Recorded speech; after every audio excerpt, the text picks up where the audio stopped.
আগে আম্মুদেরকে দেখতাম দিনের পর দিন শাড়ি পরে থাকতো। ছোটবেলাতে ভাবতাম হয়তো বিয়ের পরেই সব মেয়েদেরকে হয়তো শাড়ি পরেই থাকতে হয়। গরম হোক বা শীত, আম্মুকে দেখেছি সবসময় শাড়ি পরে কাজকাম করতো।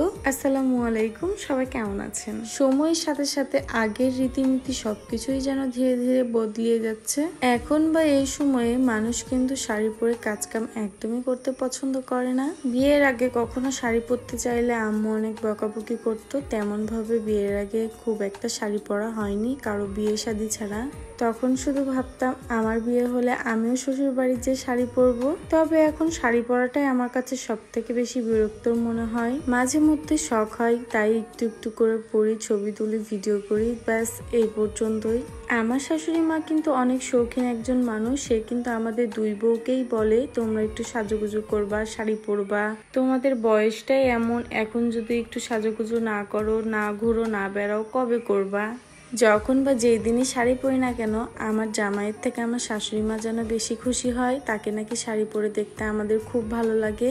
আমাদের দুই বউকে শাড়ি পরে দেখলে নাকি বাড়ির বউ বউ লাগে।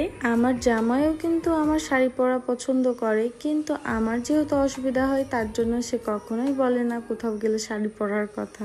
ভেবেছিলাম রেশমি কাচের চুড়ি পরবো 2 হাত ভর্তি করে, তার হয়ে উঠলো না। আমার জামাই যেগুলো আমাকে চুড়ি গিফট করেছিল সবই আমার হাতের থেকে ছোট। আমার হাতের চুড়ির মাপ আমি নিজেও বুঝতে পারি না, এক সাইজের কিনি, কিছুদিন পর দেখি ওইটাও আর হয় না। আজকে খুব রিল্যাক্সে আমি শাড়ি পরতে পেরেছি, কারণ আমার মেয়ে আজকে বাসায় ছিল না, তার বড় আপুর সাথে ঘুরতে গেছিল। এতক্ষণ সে বাসায় থাকলে আমার একটা সাজার জিনিসও ভালো রাখতো না, এইটার সাথে ওইটা মিশিয়ে নষ্ট করে ফেলতো।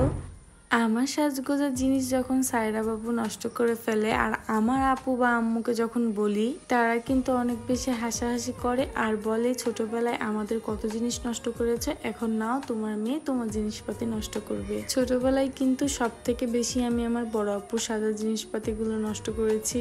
কোথায় ঘুরতে গেলে সবার আগে আমি রেডি হতাম আর কোনো না কোনো কারণবশত আবার কান্নাকাটি করে মেকআপ নষ্ট করে ফেলতাম। বাসায় থেকে বের হওয়ার আগে বড় আপু আবার আমাকে রেডি করে দিত। তারপরে আমার মনটা যেন ভীষণই খারাপ থাকতো। ছোটবেলাটা এমনই দুষ্টু মিষ্টি ভাবে পার হয়েছে। আমি যেহেতু বাসার সবার ছোট, তাই সবসময় একটু দুষ্টামি আমি বেশি করতাম।